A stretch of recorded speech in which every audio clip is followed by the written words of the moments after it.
Well, the exciting thing is that kids are magical beings no matter what we're offering or expecting of them. They rise to the occasion, and they have done that with this show. Welcome to Steps to the Stage, a 7th Street Community Theater podcast. Hey there, theater friends. Welcome to Steps to the Stage, where we talk to the theater professionals you know and love. Today, we are so excited to talk to some of the production team from the upcoming Wizard of Oz production that will be here at the 7th Street Theater, 7th Street 7th Street Community Theater here in beautiful Chino, California. Welcome back. Thank you. It's great to be back.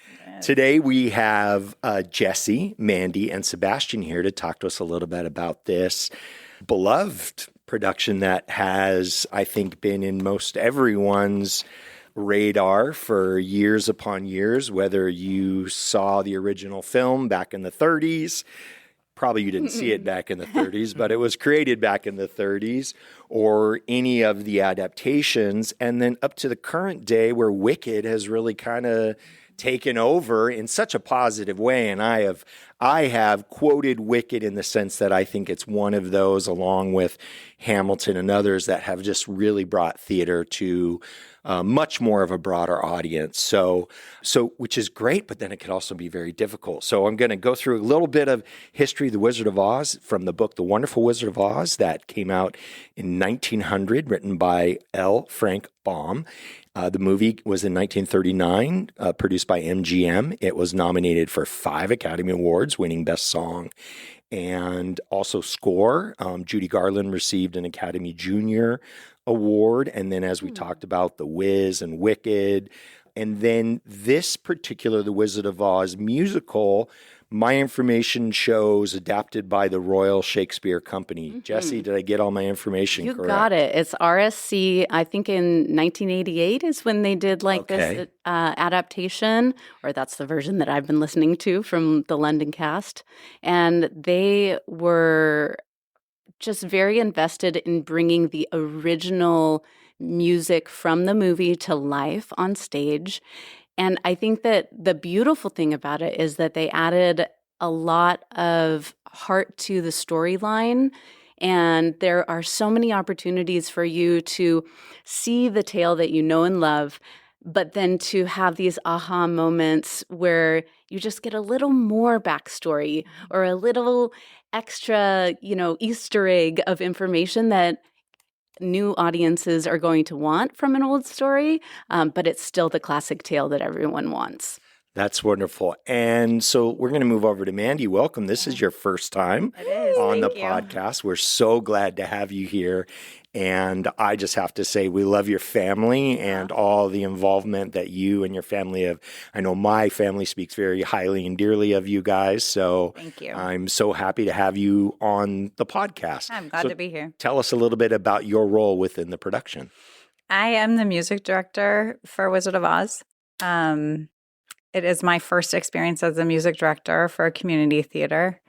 I have professional background, but not at a community theater level. So I'm thrilled to be here and work with the kids. Well, tell us a little bit about that background. My master's is in opera, and I was an adjunct professor for the University of Texas for a short period of time in the undergraduate opera program. Oh, my goodness. Well, I love learning these things about people that I've known for a while, and you find out about these, their experiences, and especially that you can bring it to our stage and help this production out. So thus far, has it been, tell me a little bit about it. I know you guys have had, some obstacles to overcome, and you're going to had to come together as a group, as we always have to in these productions. But being a first timer, tell us a little bit more about the experience thus far. Well, the exciting thing is that kids are magical beings no matter what we're offering or expecting of them. They rise to the occasion, and they have done that with this show. The music obviously was written long ago in the 1930s, and in a time period where kids and adults sing more comfortably at a different pitch level than we do now.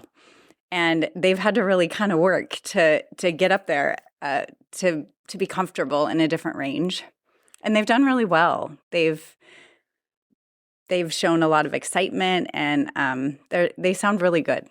Well, I first want to thank you for giving us our intro to the podcast, because your description of the kids right there might just be what we put on the, our overall podcast description, because the kids are magical. And I think the reason why we come back over and over to do these, bring these productions to stage. Sebastian, welcome. Hello. First time, but I know you have a long history here, not only with the many productions that you've been in, you also have been doing great work at your high school that you, I think, just graduated from. And I know I've come and seen a number of different productions here, and I know you were involved with the All-Star troupe that was here, the Superstars. And assistant directed last year with me for Molehill Stories. Oh, okay. That's great. So welcome to the podcast. Why don't you tell us a little bit about your involvement and experience thus far? Of course. So I am co-choreographing with Miss Pyle or Miss Jessie. We like either or both. And so how I got onto this project, it was about a month ago, maybe 3 weeks ago. Miss Jessie just reached out to me and was all like, "Are you busy this summer?" And I was like, "No." And so she presented this opportunity, and I, of course, jumped on it. Not only for the experience, but because Miss Jessie has helped me so much that I wanted to help her out in any way that I can. Yeah. That's fantastic. And tell me again what your role is with the production. I am the co-choreographer. Co-choreograph. Okay. And let's be honest, Sebastian has amazing talent in dance. And what, you did 8 years of like dance training? Or yeah, about. maybe, okay, when he was younger. And when I met him as a freshman, you know, he had never done drama or anything like that. But the second he came alive on stage, I was like, "How have you never performed?" And he was like, "Well, I was in dance. I performed as a dancer." And this kid has so many talents that are just hidden inside. And now I can't say kid anymore, but now he's off to Fullerton, and he's going to just continue to wow everybody. But his choreography in this show is impeccable, and the kids love working with these two. They are top notch, and they're getting a world-class experience this summer. Yeah, and that's fantastic. And thank you so much, Sebastian, for sharing that. And I will say and gush as well, I've been a longtime admirer, enjoyed all of the productions that I've had the fortunate opportunity to see. And you bring a great energy to the stage. Thank you. And I think that's important. Yes, you're a great actor, a great singer, all those things, but you bring a great energy. And I think that's so important. And I really, really love that you are sharing the pay it forward and the giving it back, you know, because I think that is so important. We discussed that a lot here, and we were talking a little bit before we started recording about, you know, the number of kids, mine included, that have come back here and they're directing and they're helping out in a variety of different ways outside of just acting. So it's great to see that, you know, now I'm seeing that next generation, as it were, and have kids that are involved. And I also love seeing new faces, right? Because I get the chance to speak with, you know, different teams, a part of the different productions that come through here. And it's great to see new faces and I know your background, Sebastian, but I hadn't heard about yours. And so that's just fantastic. So Wizard of Oz, I have to imagine it's a pretty good sized cast. Yeah, we have 31 kids in the cast. Okay, and the age range? The age range is, the youngest is my son, Jasper James. Oh, yes. So he's 5 now, and the eldest is 18. Maybe Okay. they've had a birthday, but I think they're 18. Yeah. And I imagine you have a variety of different experience levels, from brand new to like your son, who, even though he's only 5, this is, goodness gracious. Show. He's a veteran. He is totally a veteran. So. Yeah. So we have a lot of newbies in this show, and we have a good number of people who have a considerable amount of experience too. It's a really nice mixture. And the most fascinating part of it is, to me, that the leads of the show, I mean, combined, they probably have less than 2 years of theatrical Wow. experience. And so that, in a nutshell, is the blessing of Yeah. the show, and the aha moments and the light bulb moments. They're going to continue through the run of this production. And also the biggest of challenges for someone with world-class education like Miss Mandy or Sebastian, who's used to maybe people who have had a lot of dance classes or things like that, not necessarily with this group. So it's just a really interesting, raw core, and what a fascinating way to approach this show.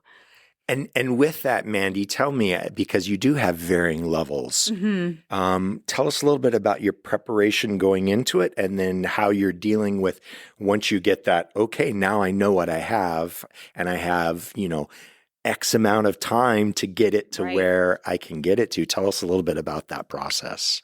Our time is really limited, especially when we're sharing as much as we can to get them ready as quickly as possible. And our time was even cut a little short this summer. For me, what I try to do is I'm going to warm them up every day anyway. Yeah. So I try to build into my warm up what I would need to teach separately, so that when I'm warming up, they're actually working on skills that we need. And do they have homework per se? They do, but I don't think they do it. It's summer. Come on, man. We got pools. We got classes. Yes, this is true. I've made a lot of tracks for them to practice, but I don't have any system to see how many downloads I have, but I think it's minimal. And what about the progress?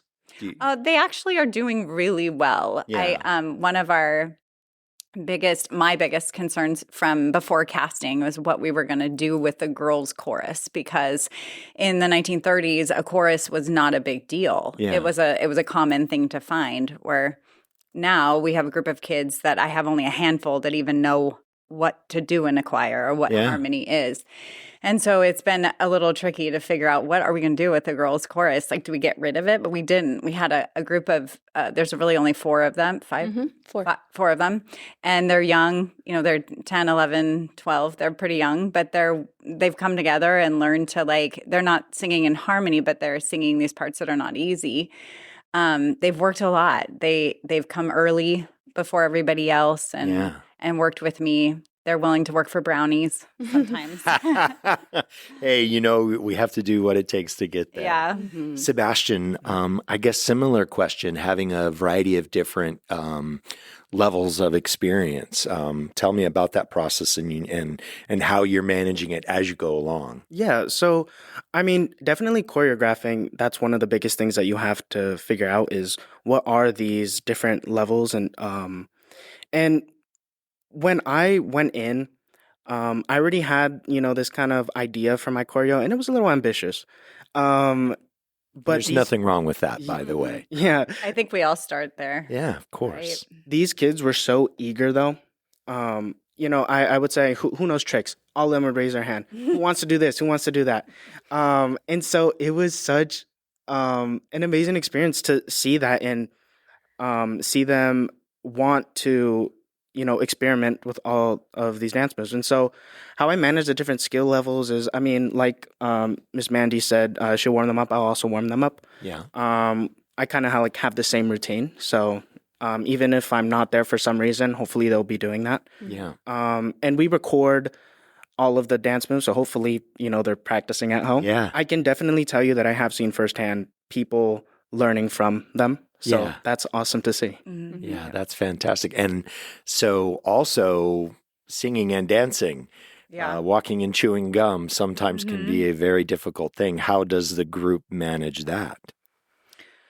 I like to rehearse them while they're doing their choreo. Even if they're working just with me, I'll make them do choreo and then give them music feedback at the same time. Yeah, because I have to imagine it really impacts, obviously, your breath and you're exerting that energy. Your and energy, yeah. As a singer, I know if I'm a little too active on stage, it can impact how I'm singing. Yeah, I gave him the tip to, because I've definitely done this, to run and sing. I think it was Beyonce maybe who used to run on her treadmill and sing. So I don't know if she's okay. I've heard she's done some things. This yeah. Beyonce person. Yeah. Yeah, you might try to get her on your podcast. We're working on it. Yeah. Yeah. That's fantastic. Jesse, let's hear a little bit. I know I was here yesterday. We were working on some tech things and you were working on projections. Let's talk a little bit about the set. Okay, yes. So normally in community theater during the summer, we have a lot of shows going on. Yeah. And so there's usually like a 2-week turnaround or a 3-week turnaround in between shows. So we can do like a nice big set build and get everything in place. Well, this show had a 1-week turnaround. So last week was our only build week. Yeah. And we just had to have a big dose of reality when we were doing our planning. So, as much as this show has, I think they have 14 different places in the script that exist, right? So, it's 14 different settings. And with the ideas that were coming in, there was a whole lot of like, okay, we'll move this truck on and this truck off. A truck is a platform that's on wheels. So move this truck on, move this truck off. And I'm just not a person who loves watching scene changes unless they're impeccably done. And with 1 week, it's not really easy to do that and rehearse that in the space. So I talked to my set designers who were they're former students of mine, not from school, but from the theater. Yeah. So we have Natalia Elizalde and Jack Mayo. Anyway, Jack, you know I love you, but I forget if you like to say Mayo or Mayo.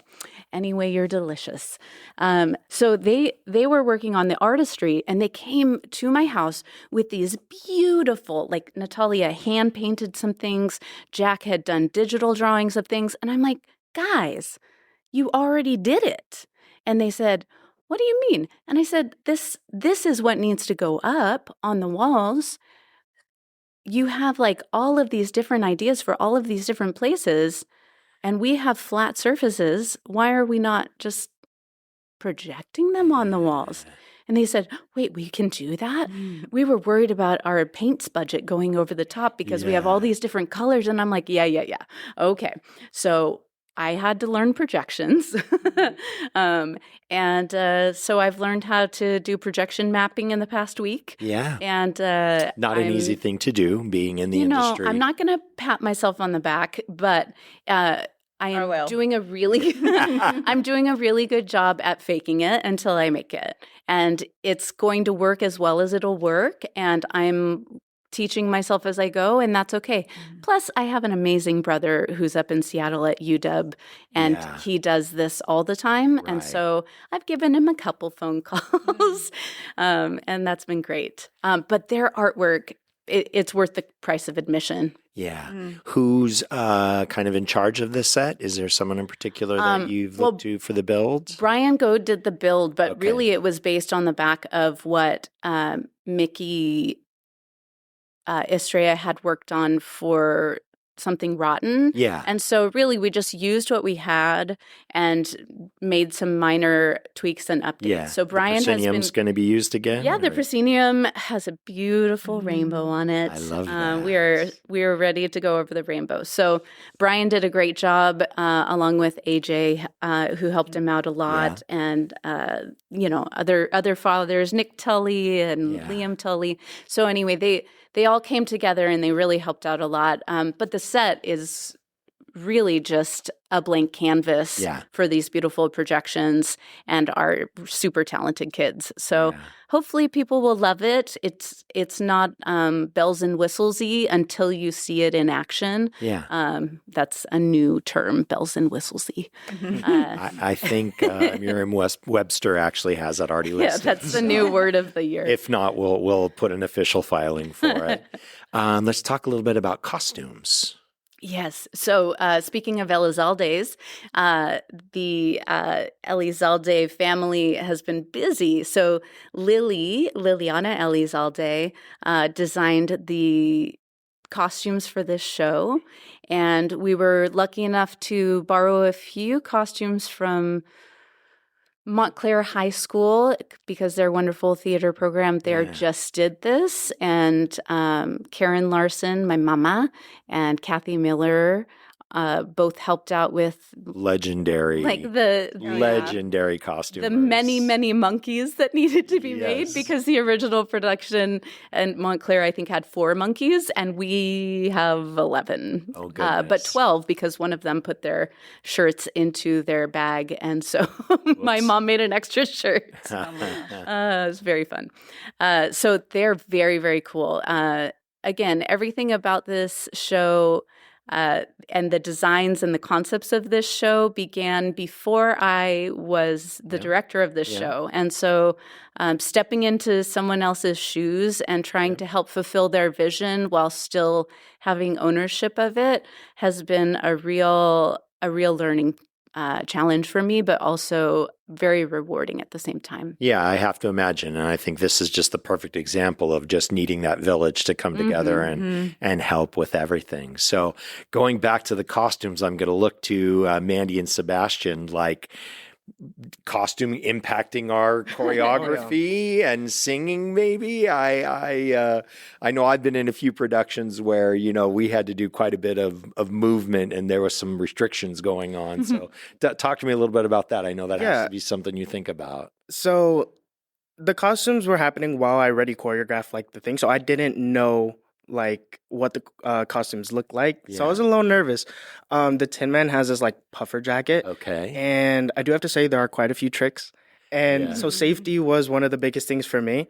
So with Lift Call, I had them do it in costuming.